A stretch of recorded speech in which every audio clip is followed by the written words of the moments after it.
ഇന്ന് എന്ത് കുക്ക് ചെയ്യുന്ന ആലോചിച്ചിരുന്നപ്പോഴാണ് അശ്വിൻ്റെ ഫോൺ വന്നത്. എൻ്റെ അടുത്ത് പറഞ്ഞു കാര്യമായിട്ടൊന്നും കുക്ക് ചെയ്യേണ്ട, കഞ്ഞിയും ചമ്മന്തിയും മാത്രം മതി എന്ന് പറഞ്ഞു. എനിക്ക് ഭയങ്കര സന്തോഷമായി കേട്ടോ. കഴിഞ്ഞൊരു 10-15 ദിവസമായിട്ട് ഇവിടെ കാര്യമായിട്ട് എൻ്റെ കുക്കിംഗ് ഒന്നും നടക്കുന്നുണ്ടായിരുന്നില്ല. കൂടുതലും ഇവിടുത്തെ റിലേറ്റീവ്സും ഫാമിലി മെമ്പേഴ്സൊക്കെ ഉണ്ടായതുകൊണ്ട് തന്നെ ഇവരുടെ കുക്കിംഗ് ആയിരുന്നു കേട്ടോ കൂടുതൽ. അപ്പോൾ ചിലപ്പോൾ എന്നെ സന്തോഷിപ്പിക്കാൻ വേണ്ടിയിട്ടായിരിക്കും അശ്വിൻ ഇതാ കഞ്ഞി ചോദിച്ചിട്ടുണ്ട്. അപ്പോൾ ഒന്നും നോക്കിയില്ല, പെട്ടെന്ന് തന്നെ കഞ്ഞിയും കാര്യങ്ങളൊക്കെ സെറ്റ് ചെയ്തു. തോരൻ വേണമെന്നൊന്നും പറഞ്ഞില്ല. ഞാൻ വിചാരിച്ചു ഇത് വെച്ച് നമുക്ക് തോരൻ ഉണ്ടാക്കാമെന്ന്.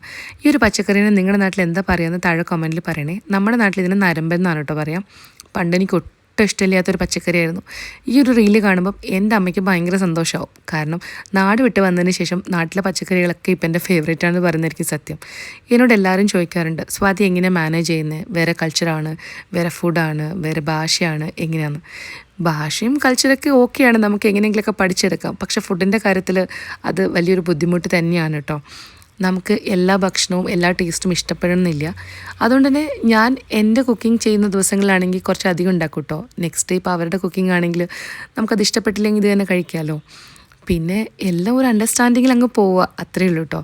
നമുക്ക് ഫുഡും കാര്യങ്ങളൊക്കെ വ്യത്യാസമാണെങ്കിലും സന്തോഷമായിട്ടുണ്ട്. നമുക്ക് ഒരാളുടെ സ്നേഹമാണെങ്കിൽ നമ്മളതൊക്കെ എങ്ങനെയെങ്കിലുമൊക്കെ മാനേജ് ചെയ്ത് പോകുന്നത് എനിക്ക് തോന്നിയിട്ടുണ്ട്. പിന്നെ എൻ്റെ ടേസ്റ്റും ഞാൻ ഉണ്ടാക്കുന്ന ഫുഡും ഏറ്റവും കൂടുതൽ എൻജോയ് ചെയ്യുന്ന ഒരാളാണ് എൻ്റെ കൂടെ ഇരുന്നിട്ട് ഈ കഞ്ഞി കുടിക്കുന്ന ആൾ കേട്ടോ.